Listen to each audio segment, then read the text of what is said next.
What's up, everybody? You are tuned into Spotcheck here on 91.1 KLSU. I am your host, Nick Frewin, or Nick at Night. You might know me by. And today, for our 11th episode, we have Young Drell. Yes, sir. What's up, man? Doing good. How you doing today? Doing good, bro. How you? Doing pretty well. Gonna be honest with you, a little sleepy because me and my girl we watched 2 movies last night in the movie theater. We did the Barbie and then we did the Oppenheimer. It was like 6 hours. Yeah. Not gonna lie to you. That was a lot. And got like 3 hours of sleep. But I knew I wanted to tap in with you. I was just about to say this before we got on, but I'm gonna mention it now. I tapped in with you through Instagram.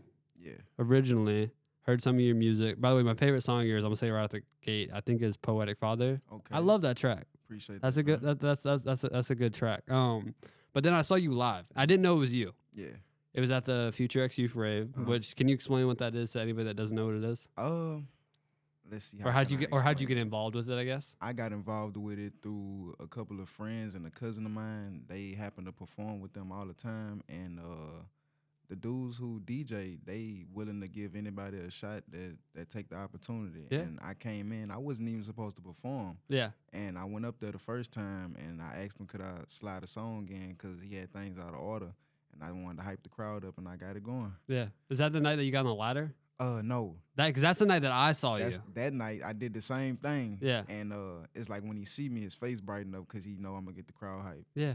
And I never fail. Well, I remember I was there. I got some pictures. I got a picture of you. I might throw that on here so people can see it. And like I said, we're gonna get you back so you can get an autograph of it at some point. But I was there. Because a couple of my friends were performing, and I saw you on the ladder performing, and I was like, "Who the fuck is that guy?" Because I was like, "That was cool as fuck." And I don't know what song you were. I don't know if you remember what song you were doing. That was an unreleased song called "Fight Night." Fight Night. Yeah. Are you still working on it or why? Nah, it's finished. I got a lot of music out, so I like to keep a lot of music stored in. Yeah. So whenever I do drop, I stay consistent with it. So okay, I'm gonna ask you this: how many songs do you think you got stored? You know what I mean? Unreleased. Unreleased. Ooh, I want to say probably about at least a good 90. 90. And how long? Like, are these all songs that you like?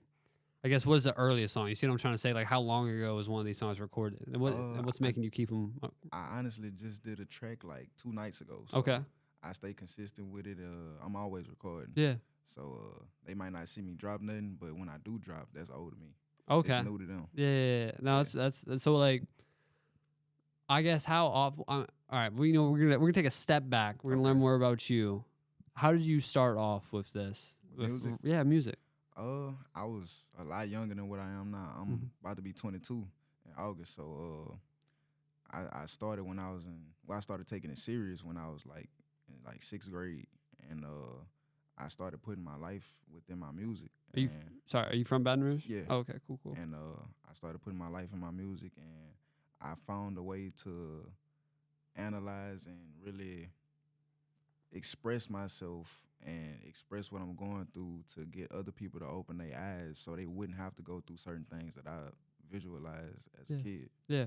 So when you were a kid, so 6th grade, 7th grade, you know, I guess that time when you first started, what artists were you listening to around that? Like, who were some early influences for Young Drell? I have to say Montana 300. I was really listening to a lot of his music. They got an artist out of Chicago. A lot of my influences was from Chicago. Yeah.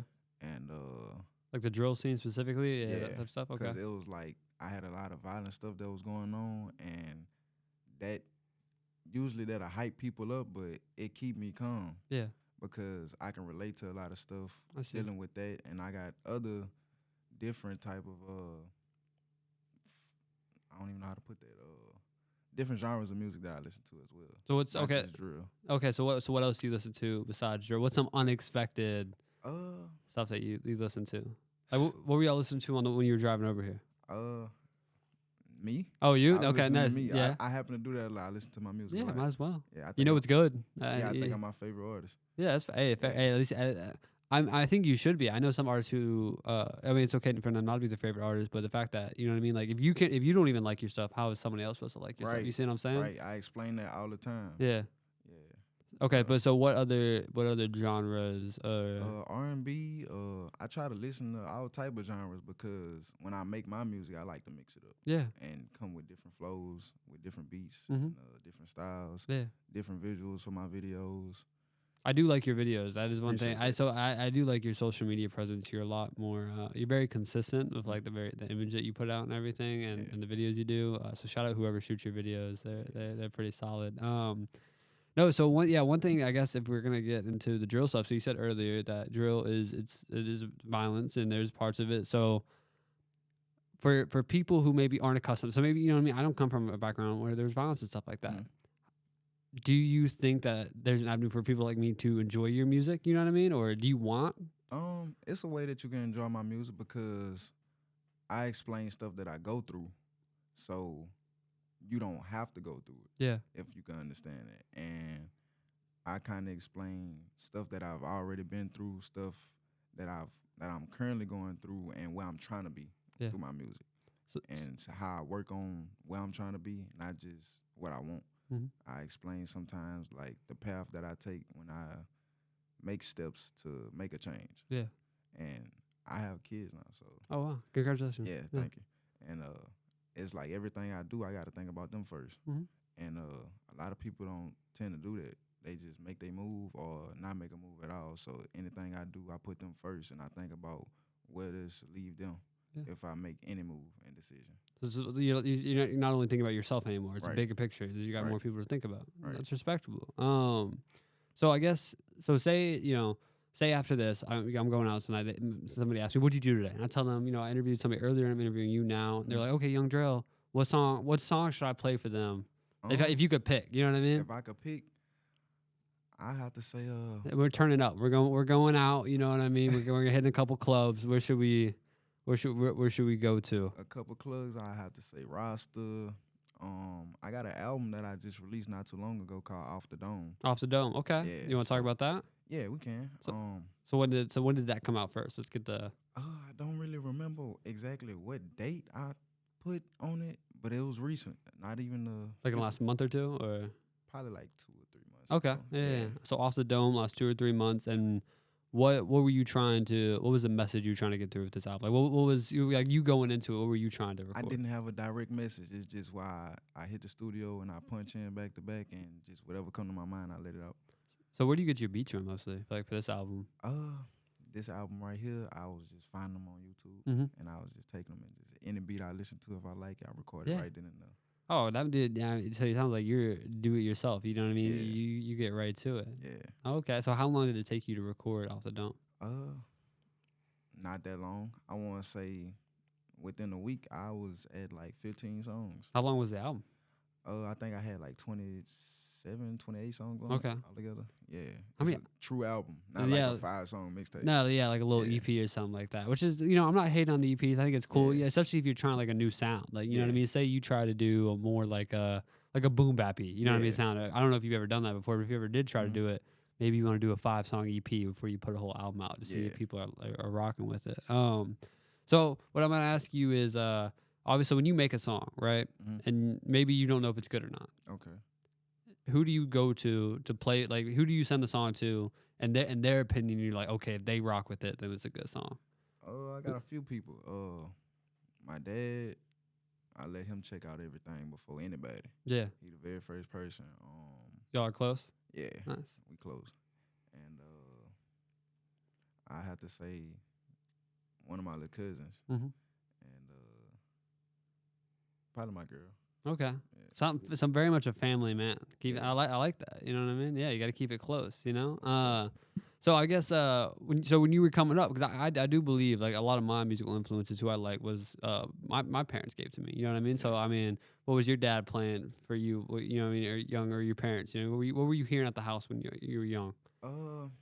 They really wanted me to do better than what they did growing up, because not only did I go through stuff, they went through stuff, and they strived their hardest to guide me down the path where I wouldn't mess up in ways that they messed up, or even worse.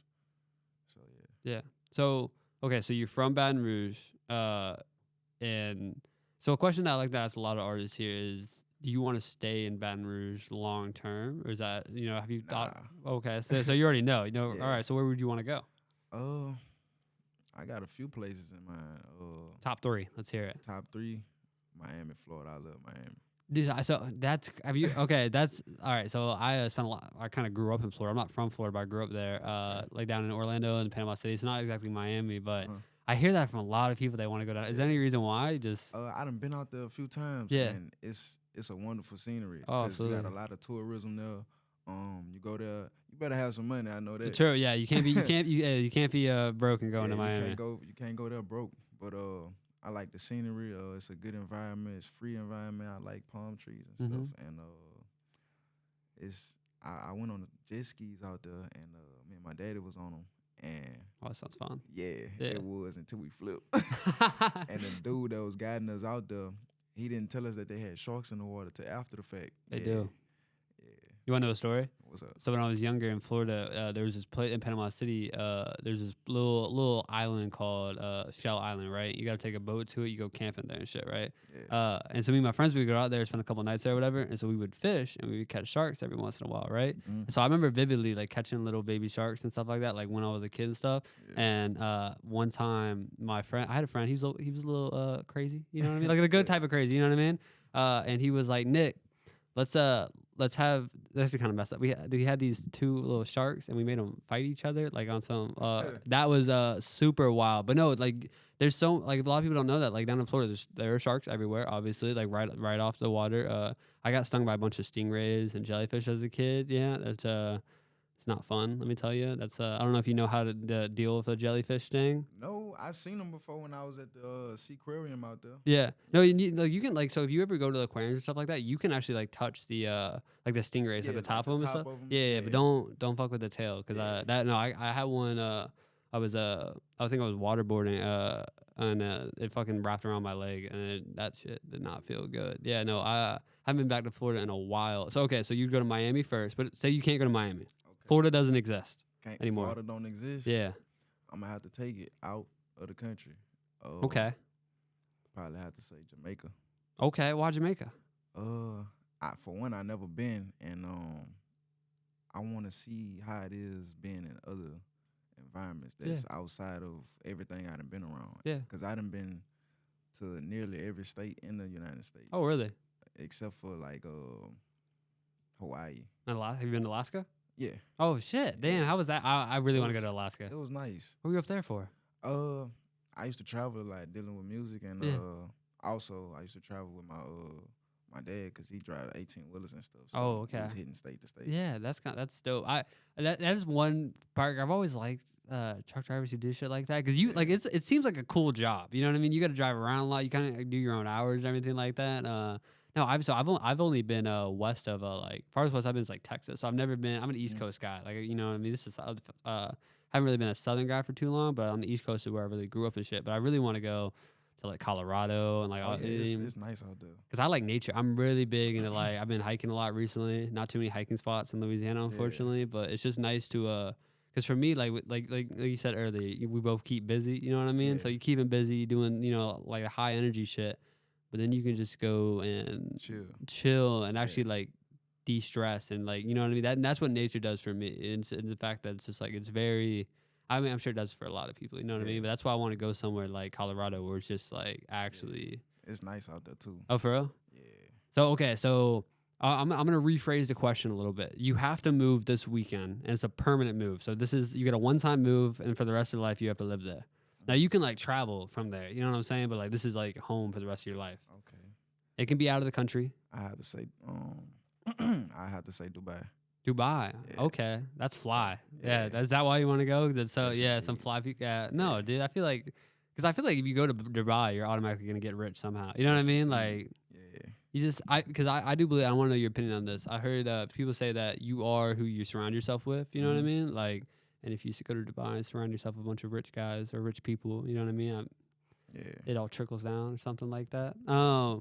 So one thing that I'm gonna we're gonna talk about right now. We're going back to musical influences and stuff like that. So I always like to ask this question: if you're on a desert island and you only could listen to 3 albums for the rest of your life, 3 albums, 3 albums for the rest of my life, or the rest of the time you're on this island.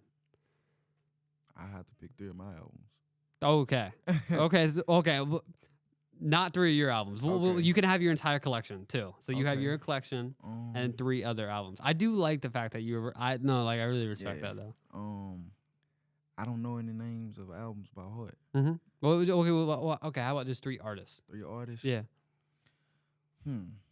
I have to say Montana 300 for sure, cause he top number 1. Mm-hmm.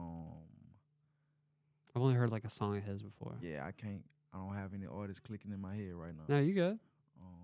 Hey, you can just leave it at that. If you're just rocking with him, you can say him 3 times. Nah. I have to say some R&B. I don't know who though. Do you like old school R&B? Old school, yeah. So like 90s or early 2000s R&B? Yeah. Because I mean, for my list, I always throw in an R&B artist, but always switches for me. Sometimes I do like someone current, like Tory Lanez or some shit like that. But recently I've been saying a lot of Usher, because I've been getting a lot of old Usher and shit like that. But Yeah. I mean, I've been getting like 70s soul shit, like Faith Evans. I've been listening to a lot recently. But I don't know. It kind of depends on the day how I answer that question.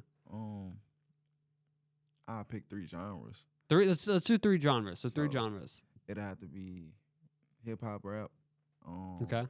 R&B, Yeah.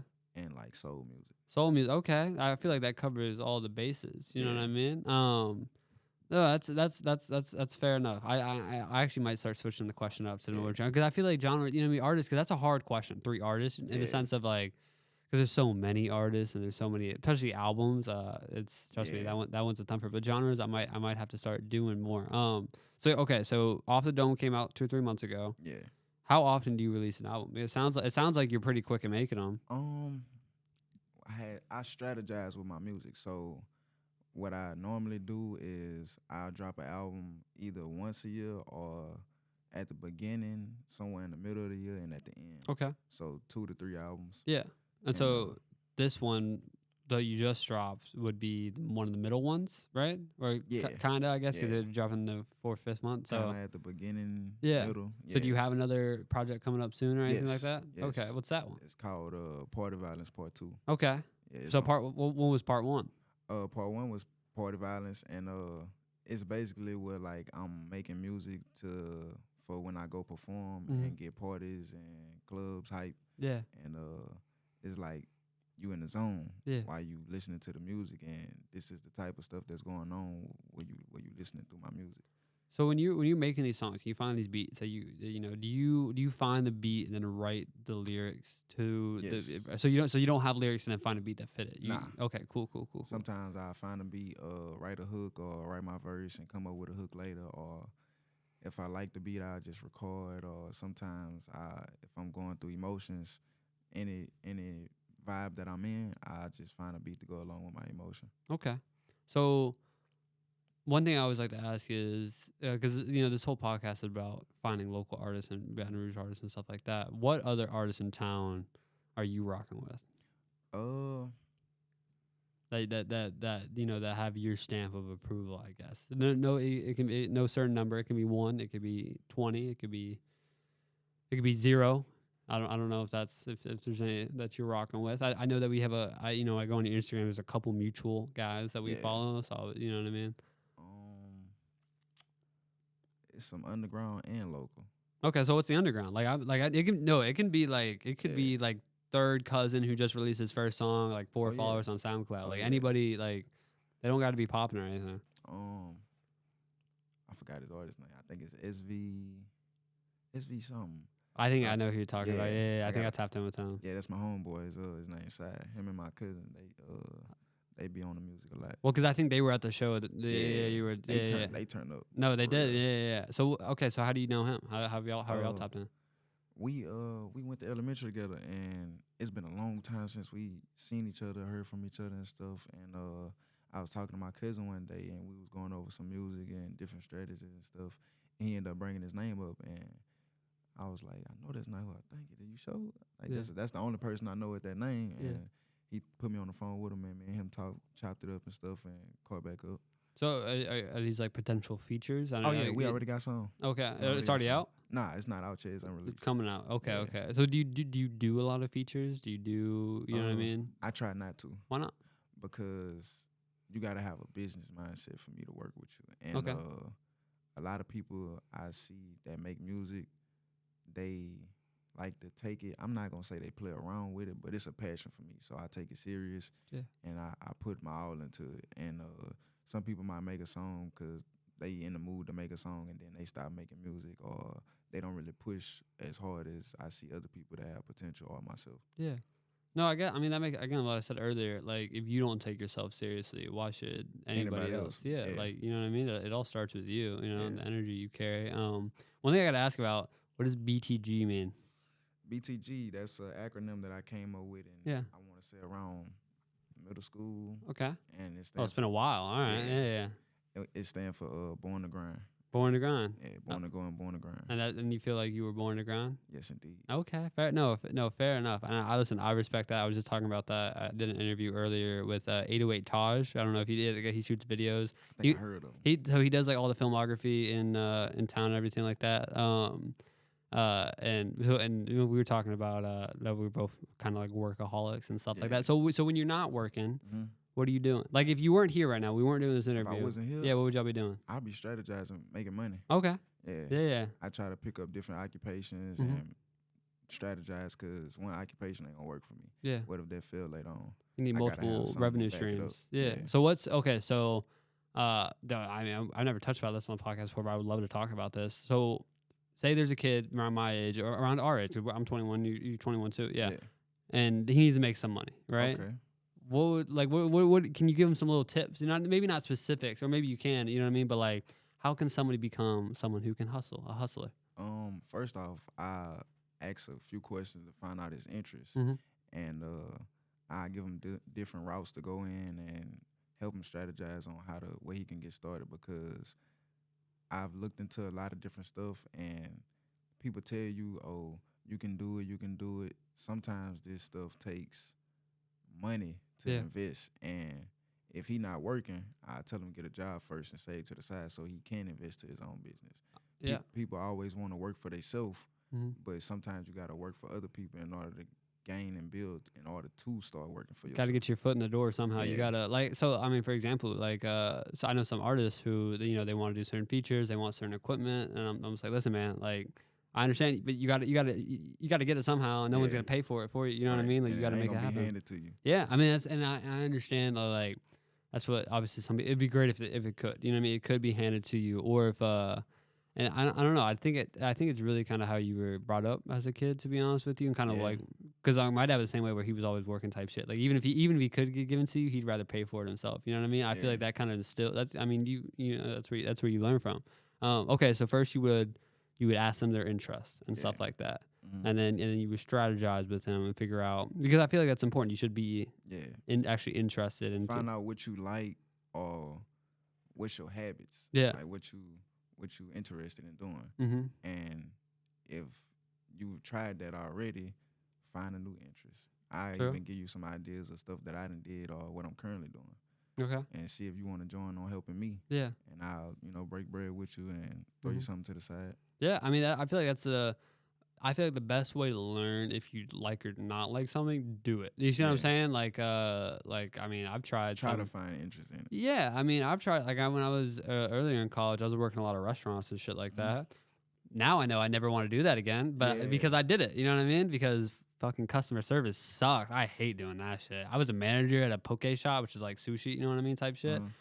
You got to deal with it. But the thing is, you're never in the right. You know what I mean? Like the customer's always in the right. Always in the right. That's what they teach you with customer service. Yeah, which is, I mean, I understand why, but as somebody, and I'm working on this, sometimes I'm a little prideful, you know what I mean? And that's hard to, you know what I mean? Because if I know I'm in the right, and I know you're in the wrong, right, but I have to, Some people do get out of character on purpose. Oh, just yeah. Because they know they can get away with it. And that's what would really get me mad, because I was like, I know you wouldn't be acting like this if we were out, you know what I mean? Like if we were out, That shit right there, that make me crash. Yeah. Because it's like, bro, you trying to take advantage of you knowing that I could possibly lose my job. So now I'm finna get on your ass. Yeah. And when they come ask me something, I'm going to tell them why. And I'm going to explain myself. And when I explain myself, it's going to be, what would you do in this situation? You can't tell me you wouldn't have did this or thought about doing it if this happened to you. And see, that's the thing. Like even through what in say the situation, whatever situation this is, that you were 100% in the right from like from an objective, you know what I mean, a normal person point of view, jobs will still be like, fuck it, you know what I mean, like get you out of there. Which is to me, that's always like, Yeah. that's what my end goal is, and what I'm doing right now is trying to work for myself, like freelancing and stuff like that. You know what I mean? Because if you can do that, then it's harder. It's a little less guaranteed, a little more risky. You know what I mean? But see, But it's pros and cons though, because when I get jobs, with the jobs I done had, I like to make my presence be known yeah, and have good communication skills with the people who working with me and hmm like amongst that's me. important. Yeah. Yeah, because if I build a relationship with them, they gonna understand who I am. They gonna understand the limits and why I draw the line at with different things. No, see, see. I think that's how you get around the earlier situation. Like if they know, you know what I mean, like how Yeah, you already are, then they're gonna understand your responses and stuff like that. yeah, That's why, like, that's why I would say if you're gonna work at a job, be transparent. You know what I yeah, mean? Like if you don't want to do something, don't just tell them. You know what I mean? Be like, be yeah, forward with them. You know what I mean? Like I just don't want to. I just don't want to do that. That is what, like, that is one of the pros of having a job. It also is like the security. You know what I mean? Like, you know, at the end of the day, you're still gonna have a shift to come into the next day or something like that. That's why I've been getting into like only freelancing stuff where I just do it for me. You know what I mean? yeah, They pay me contract, which is cool, but then it's risky of like there could be a month where there's nothing coming in, yeah. and then That sounds like some what they call it I just talked about this with somebody, not temp service. temp Like service. temp Yeah. service Oh work. no. Yeah, Same type of shit. Yeah. When I did that, I was doing shit like that my freshman year when I first moved to Baton Rouge, trying to find work. Yeah, and it's just less guaranteed. But yeah, also the pros are you're your own boss. You can do, yeah, you know what I mean? You can make as much money as you want, yeah. but there has to be opportunity. And also at the end of the day, like if you're like, say I'm working for you, right? Mhm. And I fuck up, they're gonna come for you. You see what I'm Yeah, saying? But if you're working for yourself, yeah. I mean, but at the same time, when you running a business and trying to be a boss, or you are a boss, you gotta have workers oh yeah, because you gotta focus on the reliable business. workers though. Yeah, reliable workers. You gotta worry about inventory and everything else, Yeah. and keep stuff in stock. Make sure everything going the right way. It's a lot you gotta worry about when you want to be a boss, and Yeah. everybody want to be a boss, but don't want to deal with what it takes. So do you? How would you, you know, say that I say I'm somebody trying to hire somebody, right? And you Okay. know, say I have an applicant in front of me, and I'm trying to hire. How can I tell? Or how can you tell if somebody's reliable or not? You know what I mean? Like what comes through? You see what I'm saying? Like what do you think are some good traits in somebody to see if like, okay, I want to work with them? I don't know, cause I happen to test everybody in my life, so I put them through different trials and tribulations. What's the last trial you put somebody through? If you can talk about it, you don't. Uh, If you want to, you don't have to. It I doesn't have to be the last one. Just any. I tested a friend, Okay. and that made me cut him off Okay. because, well, I didn't necessarily cut him off, but I know how to deal with him. Okay. Fair If enough. I could say that. Yeah. I fell back real hard though Mhm. because I put him through a situation because he was a compulsive liar, Mhm. and me and him had a mutual friend, and we was trying to, me and that person barely knew each other, but it was like, okay, the information that you coming with to me is, I know it and I know where you got it from, but it don't sound right. Yeah. And the same thing was happening vice versa. Mm. So You we- knew somebody was Yeah. somebody wasn't being 100. Okay. yeah, so we put them through a test and they failed it. And Yeah. How'd my- that make you feel? with the situation, my life was on the line. Oh With shit. the way we tested them, Mhm. and they wasn't there. They were not solid with you. Yeah, they wasn't solid. And so like, okay, so you didn't cut them off, but now you know that's their character. I can't. You can't trust them with that. Yeah. I Not mean, even that. I just can't. Well, yeah, I can't trust you yeah. because I wouldn't. I know not to put you in a situation or try to call on you for certain things. I know how to deal with you or when to communicate with you. Yeah. So okay, so I have a theory that there's two different types of people. People that they lose their trust in the sense of like, I trust you, and the only way that I lose it is you make me lose. Like you do something Right. around me, right? Or the other type of person is, I don't trust you until you earn my trust. You see what I'm Right. saying? Which one do you think you are? I trust you until you lose my trust. Yeah. And I explain this to a lot of people that I deal with because it's like, okay, I don't care what the next person saying about you Mhm. or what they telling me or showing me. The only person that can mess that up is you. If you happen to fuck your relationship up with me, that's you. That's Yeah. your ass, Mhm. not them. So I try not to go off of what he say, she say stuff. Yeah. I mean, I also try to like, because at the end of the day, like, you know, say say somebody like 6 years ago did something wrong to somebody else, right? And then that person tells me like, oh, you shouldn't talk to them, whatever, 6 years ago. Right. I always say like, yeah, but they could have changed. I'm a big believer in people can change, and I'm gonna assume the best out of somebody until they prove me wrong. And once you prove me wrong, okay. I don't really, when it comes to trust, I don't really do second chances. Like if you like, what I'm saying is like if you break my trust, Yeah. I'm not gonna hate you. I try not to hate anybody in life, Yeah.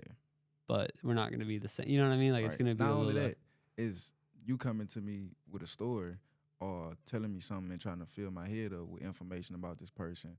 What if? How do I know that you didn't do something to make that person do what they did? It's two sides to every story. That's Right. why, like, so whenever like I have a homie who's 3. like, "What's up?" Oh, 3. Mine, yours, and the truth. Oh, that's no, that's Yeah. no, that's no, well, that's fair. I'm gonna start saying 3 sides. Because every time like say I have a homie, he's like, "Yeah, I mean, my girl broke up. She was crazy and everything." I'm like, "Okay, let me talk." You know what I mean? Like, I want to hear from Yeah. her because maybe she is, but also like What made her crazy? a relationship is 50-50. You know what I Right. mean? So like, if she's acting crazy, did you do something to make her act crazy? That's Right. that's what I always assume. Even through, I think I've definitely been in the past, like got out of time and been like, oh yeah, it was all on them. But now I realize, now I always say like, they fucked up, I also fucked up. Right. You know what I mean? Like I feel like if you talk to somebody, that's how I really know if I'm rocking with somebody or not. If they can take accountability. Right. Because if you, it's okay to fuck up, Right. right? It's okay to make a mistake. You know what I mean? Anytime mistake, to be real with you, I like, you know what I mean? But if you own up to it, Yeah. that, you know what I mean, that means a lot. But if you're one of those type of people who don't, you know what I mean, like Right. it's just little shit like that. That I feel like that's how you can tell someone's character really quickly. So back to the music. We got into some character shit for a little bit. I was rocking with it, but back into the music. So you have, remind me again, the upcoming project. I know it's part 2, Party Violence or Party Violence Part 2. Yeah. Okay. How long? I want to say I got like a good 15 songs on it right now. Is it done, or are you still working on it?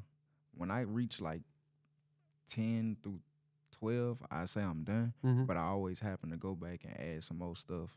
Okay. So I'm not sure if I'm done yet. Yeah. Okay. So do you know when you're gonna drop it yet, though? I'm gonna try to drop it soon because it was supposed to be a summer album. Oh, okay. Yeah. So for when all the times I perform in the summer. Listen. You got like a month or a month and a Yeah. half left. No rush. Yeah, No I'm rush. gonna try to drop it. I'm cool with a good fall album. You know Yeah. what I mean? If you want to change it to a fall album, I'm cool with that too. Are there any features on that one? Yeah, it's a few features. Shout out to everybody who I have on there featured, and I got a few people on there. Yeah. So shout out to them. So do you have a favorite maybe artist to work with? You know, like I don't know if are there any features who you have collaborated with them more than once? You know, or yeah, it's a few features I can collaborate with people more than once. Mhm. Everybody who I do a song with, I try to work with them more than one time. yeah, build a relationship. So I have to say everybody who I do music with, I applaud them because I don't really work with people unless I know for sure that they gonna take it and be productive when it comes to business and making music and staying consistent. Yeah. Like even if the artist who I'm working with not dropping and staying consistent, Mhm. they strategize in other ways to make money from their music. Yeah. And they got other stuff going on outside of music in real life too. So Life happens. yeah, Yeah. I try to explain that to people too, because they got a lot of people that get mad that I don't contact them. Like, bro, I'm going through stuff. Yeah. Like, it don't always be nothing bad or something that's a hassle or nothing like that. It's just like real life hitting me. You gotta realize reality. Sometimes I need to back away from all this like- other shit and just like realize what you have going on too, because you worried about me. Sometimes you need to focus on yourself. Well, that's the term. What is that? Sonder, basically, like realizing that everybody else's life in the world, everybody else in the world has a life just as complicated as you. You know what I mean? You walking down the street, because like sometimes I'll be driving my car, right? And there'll be somebody in front of me and they're going slow and I'm pissed off and the traffic's bad. And I've realized recently, like, listen, man, maybe they're driving slow. Maybe it's for a reason, or maybe they're speeding because they're trying to get you know what I mean? So what I've been trying to do lately is like, it's a lot bigger than me. I'm just one small ant in the fucking machine. You know what I mean? Like it's you don't want to. I just explained that to a female artist I worked with before, because she hit me up and she was kind of going through some emotions and depressed about different producers that she worked with and stuff, and she was like, man, this happening, and people asking me this and that. I'm like, bro, just avoid it as much as possible and just focus on yourself, because when they look at you, they looking at your progress. Mhm. They not paying attention to what you have going on. Sometimes they don't even know what you have going on. So Yeah. when they look at you and you got to step away from that, come back, and when you come Mhm. back harder Yeah. because they focused on a certain image that you uphold, Yeah. and you got to keep that image up. Because that's all they can see. Like Yeah. the external, like especially on like social media and shit like that, right? Like you can't really tell what's going on. Like, all right, I've seen some people, especially like some of these college kids going around, like their life looks amazing on Instagram. You know what I mean? They're always Yeah. going out and doing shit, but I know them in real life. I'm like, Right. bro, like you're. So there's always something wrong, which is okay. You know what I Right. mean? It's okay to be sad or whatever. It's totally fine. But what I'm trying to say is like the external, especially what people present themselves as, is usually not. You know what I mean? Like there's usually. Like people always have something going on inside. Yeah, that's another thing I want to touch bases on Yeah. because it's like, don't try to uphold the image Mm-hmm. because you feel like that's what people like or that's what bring the attraction. Yeah. Be yourself, Okay. because you doing this or you trying to live a certain lifestyle and you not living like that. Don't do that because there's certain things that come with it. You can't sustain it. Like I Right. was, I had a homie the other day. He went on a date with a girl and he took her out to some fancy restaurant, which is cool. You know what I mean? But he did shit that he can't sustain. Yeah. You're not gonna be able to stay together. You see what I'm saying? Because basically you're setting a standard that you don't. It's not actually you. You see what I mean? Mhm. Like you're not really representing yourself. You know what I Right. mean? Completely. Like just be true to yourself. And I always say this: if you're just true to yourself, you do what you know is best for you. It can only work out. You know what I mean? Right. What I'm trying to say is like the universe. Which I don't really know how much I believe in all. I don't really know if I believe in like coincidences. I believe everything's kind of planned out to a degree. To be real Mhm. with you, you'll get what you're supposed to get in life. You see Right. what I'm saying? So like, just be true to yourself. And I feel like if you're not true to yourself, you can only end up. It can only be negative. To Right. be real with you. And that's another thing I wanted to put out there. With people that want to network with me and approach me, you can just approach me. Yeah. Even if I do make it or happen to blow up and be the biggest thing, I mean, I'm not gonna look at myself like that because I remember where I came from. Yeah. On top of that, you don't have to live a certain lifestyle or try to put certain things out there for to make me, be attracted to what you have going on. Just hit me up. Yeah. You don't have to be something that you're not. Mhm. Just be yourself, because I'm willing to deal and network with anybody. Mhm. I fool with different type of people, so Yeah. yeah, No, I mean, and so that's one thing I like about those Future X Youth raves. yeah. It's a lot of different They got crowds there. a lot of different type of people though. You listen, you got you and your crowd in the drill scene. You know what I mean? You Yeah. got a lot of electro, techno, I seen like some gothic people out there. gothic first time I people went out there. Yeah, yeah. you got like some boom bap hip hop kids. Yeah. You know what I mean? Black kids, white kids, Asian kids. Yeah. That's why I really like those events because it really brings in. That's one thing I really appreciate about Baton Rouge is that it's there is a lot of different cultures here. You know what I mean? Yeah. You got, and especially, and I'm not from here, but obviously the way that I can tell, maybe you can correct me, it seems like the north side of Baton Rouge is mostly the black side of Baton Rouge, and then the south side is kind of the white side. Is that? It's a mixture. Is it a mixture? Yeah. Okay, that's how in my head I've figured it. It's like I go to events and stuff like that. But like other places I've lived, it's not like that at all. Like in Virginia, like there's like white neighborhoods and then there's like black neighborhoods, but it's not as close as it is in Baton Rouge. You know what I mean? Like there's like you were right. There's a lot more overlap and mixture, which I think is good. I think it's like that because you have how can I put this? You got some bad neighborhoods. Yeah. I don't think no neighborhood in Baton Rouge is good. Okay. You got some decent neighborhoods, and you have the in between. Yeah. And the in between, which is what makes them connect. Yeah. Because you right next door to good and bad. Yeah. And y'all meet in the middle, and that's how a lot of people get to know a lot of people. And they like to say Baton Rouge small. It's not. It's just you happen to be close to somebody, and that person know the next person that knows the next person that knows the next person, which know you. Yeah, I have said it multiple times that Baton Rouge is a small city in the sense of like everyone I know knows. You know what I mean? Like it's very interwebbed. It's very interesting. So we're at 40 minutes. So we're gonna start wrapping up here. So I have a final question that I wanted to ask you about drill music because you make drill. Obviously, you're a drill artist, right? Is that fair? And this is not something that I believe, but some people would say that drill music is violent in nature, right? And it promotes violence and it kind of glorifies it. So what would you say? It might be a negative thing. I'm not saying that, but you see what I'm saying? So like what would you say to people that say that? Um, Is it true? Is it? I have to say it's somewhat true. Mm. It promotes violence, but at the same time, people tend to incriminate themselves. Okay. And with a lot of drill artists, even myself, sometimes I happen to say stuff that I've done, and I don't need to be saying certain stuff because I can get in trouble for that. And I've had people get on my ass about that, like, bro, I know I was there. Like, don't say that. And so, okay, so that's one. As someone who listens to drill, not very often, but just sometimes I do. I throw it on. Sometimes I have it on my show. So I'll hear, I'll hear exactly what you're kind of saying, like them saying they do a certain act or something like that. Yeah. But I'm like, what if? Because some of it can't be true. I'm sure some of it is. You see what I'm saying? Mm-hmm. So when some of it isn't true and some of it is true, you have no idea to know what is. You see what I'm trying to say? But sometimes with drill music or violent music, people have an expression, Mm-hmm. and it's like, okay, I'm angry about something, and this is what I want to do. This is the characteristic that comes out of me whenever I get to this point, and that upset. Yeah. So I don't say it. I want to say it promotes violence, but at the same time, music is just an emotional expression, and it's a way of life to me. That's so. The way I've always figured when people bring that up, I'm like, okay, well, maybe they're saying that because I think that the violence would continue. I don't know, even if there was no drill music, right? Yeah. Like I you know what I mean. I don't think I the think drill so, music too. is causing the violence. So what I always thought it was people living in these neighborhoods who are experiencing this violence, Yeah. and the drill music is how they deal with it. They express it. Yeah. It's like what I mean, the artistic therapy, I guess. You see what I'm Right. saying? Like that's how.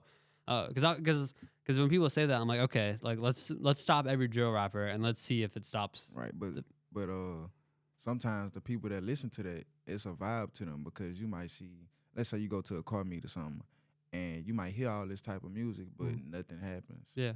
And it's like, okay, yeah, that's the type of music that get played here. Well, yeah, listen, I grew up in like a white suburb and stuff like that, where there's not a lot of violence and shit like that, to be real with you. And there are kids bopping drill music, you know what I mean? Yeah. Just because they like the sound of it. You know Yeah. how many kids, like my cousin in Tennessee, who are bopping NBA Youngboy and shit like that, they don't know anything about that lifestyle. It's just because I think that you can enjoy that type of music and not be directly involved with it. I knew I wanted to ask you about that because I think you were the first drill rapper I've had on here. And it's a subject that like I'm just curious about your take on that. I'm sure like you've heard that before maybe, or but that people think that drill music glorifies violence. Not in my eyes. Yeah. Not in my eyes, because if you're gonna do something, you're gonna do it. Mm-hmm. You don't need an influence. Yeah. If you want to do it, that's what you're gonna do, and you got it planned already, and ain't nobody gonna stop you. So one like.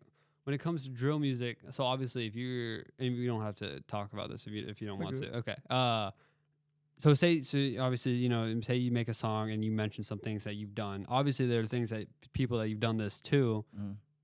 Are there a chance that they also make drill music? You see what I'm saying? Like does it go back and forth? Okay, so how does that like I've never actually had nobody diss me. For real? Honestly. Yeah. Never. They've dissed people around me. Yeah. That other people that make music, but they never mention me. Because I know that's a big thing in that's scenes. crazy to me. Yeah. I don't know. I don't know if it's because they know I'm lyrically nice with my wordplay, or they know what I'm capable of doing. But I want to touch bases on that too, because I don't just go out there and do stuff to somebody. They gotta come and do something to me in order for me to get a reaction. Yeah. You don't start stuff. Yeah. Just finish it type of thing. Yeah. I respect that. So we're getting to the very end here. I've asked all the questions I want to ask. So I always give the opportunity, and I actually have one more question for you. Okay. What's the biggest lesson you've learned in the last year? And you can tell it directly to the camera if you want. Let's see. The biggest lesson I done learned for the year is be yourself, stay motivated within yourself, and try not to put as many people in your business as you normally would. Because sometimes you got to work on yourself and just isolate and separate. I agree with that so much. I'm kind of going to that right. Like not that it's bad to have people involved, but the more people you have involved, the more directions your energy is being pulled, right? You know what I mean? But if you can just consolidate You can just focus on what really matters. You know what I Yeah. mean? Okay. Is there anything that I didn't ask? Any questions that you wanted to touch about? Anything you want to talk about before we get out of here? Before we get out of here, I want to give a shout out to you, man, for Oh. bringing me on the show. Oh, I appreciate that, man. Dude, no one's ever done that before. I appreciate that. No, I wanted to have you on. I think, like I said, this whole podcast is aimed at talking to as many local artists in Baton Rouge. I'm going to be here until next summer, so for a full year. I'm trying to get as many artists in here as possible. Just because my thing is like, say somebody was like me, was at that show, saw you on the ladder, it was like, dude, that guy seems cool as fuck, gets your artist name, whatever, and it's like, I want to know more about him as a person, like have a conversation with him, but maybe they can't for whatever reason. I want this to be like that. You see what I'm saying? So they can like, this is going to be an archive, a snapshot of the Baton Rouge hip hop scene in 2023. And honestly, it's not even hip hop anymore. I've started doing more like branching out genres and stuff. But does anybody, you know, and like I always tell artists, yeah, listen, I don't have a big platform right now. You know what I mean? But it's big to me, bro. No, I appreciate that. But what I'm saying is like, this is basically just like, this is for dedicated fans and stuff like that. So anybody that likes your music, they can come find this. You know what I mean? They can search on YouTube. The whole video will be on there. Any streaming platform, Spotcheck, and they can listen to this conversation. And I feel like that's, you know what I mean? That's what, like, some of my favorite artists, like, of all time. Like, I just like going back and watching some of their interviews, because then you learn more about them as a person. Because it's not the same, like, I can listen to your music, you know what I mean, and know about you, but really talking to somebody, you get more into them. They learn about, you know what I mean? Because I think the music tells you one side, but the talking will tell you something else. That's the whole point of this. But no, I appreciate that, those kind of words. So I'm going to wrap up here. This has been Spotcheck with Nick Frewin here on 91.1 KLSU with Young Drell, and we will see you guys again next week.